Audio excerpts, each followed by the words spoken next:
So I went to, sorry, my mouth is dry, I need biotin, a women's meeting tonight, and a girl shared, and she happened to have almost the same sobriety date as me. She's about the same age as me, and she was dealing with isolation too. And I'm like, you're my twin. and so, like, when the meeting was over, we were both kind of like shy.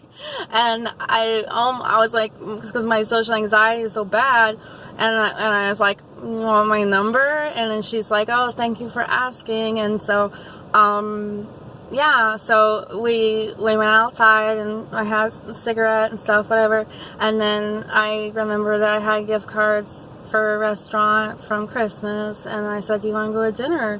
And so she said yes, and then we went, and so, yeah, anyway, it's good and stuff, and it's nice to have a new friend, of course, but what happens is when you have depression, and she totally understood, because she has, her own, psychiatric stuff, that, it feels like, it's like always on your shoulder, and,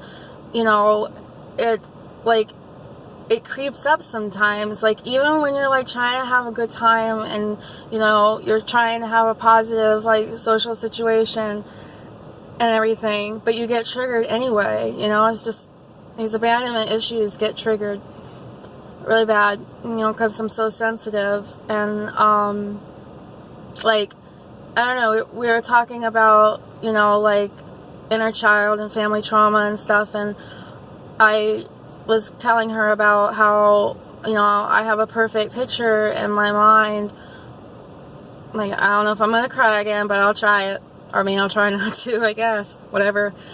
That when I was a little girl, there's, sitting down in my room, maybe I'll say it because I already cried about it.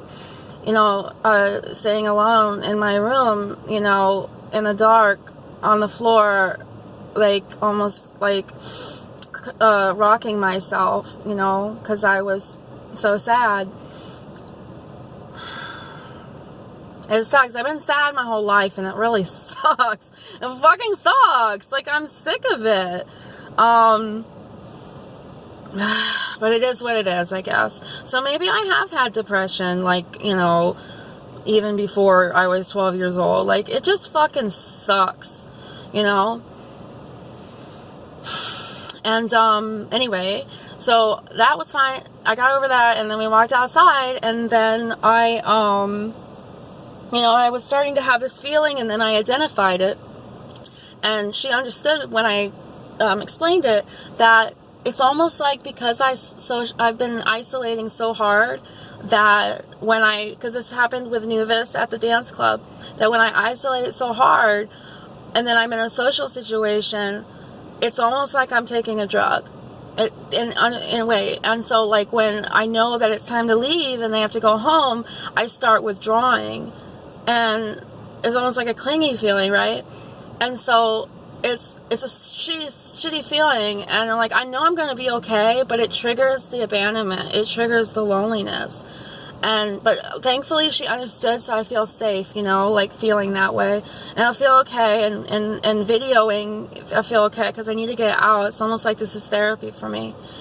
And so yeah, like, that's what's happening, and I just really need to get my meds fixed, because I can't even go 24 hours without feeling some kind of withdrawal symptom. I want to be able to have medication where if I take it the way I'm supposed to, I should not have to feel like shit, like, I know not gonna feel like amazing all the time. I'm not asking for that. Like, no depressive person is like begging for happiness. They just don't want to feel the depth of the shittiness that they feel, like the gloom and doom that they feel for no reason, just automatically. So that's what I'm working on. And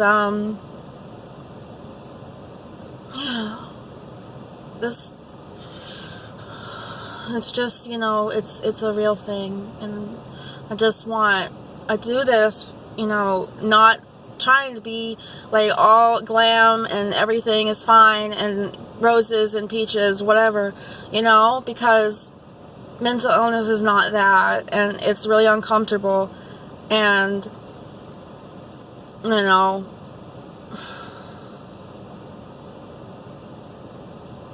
I just want the exposure out there to people that know that how much of a nuisance it is, and how much of a ball and chain situation, attachment, whatever it is, to medication, you know?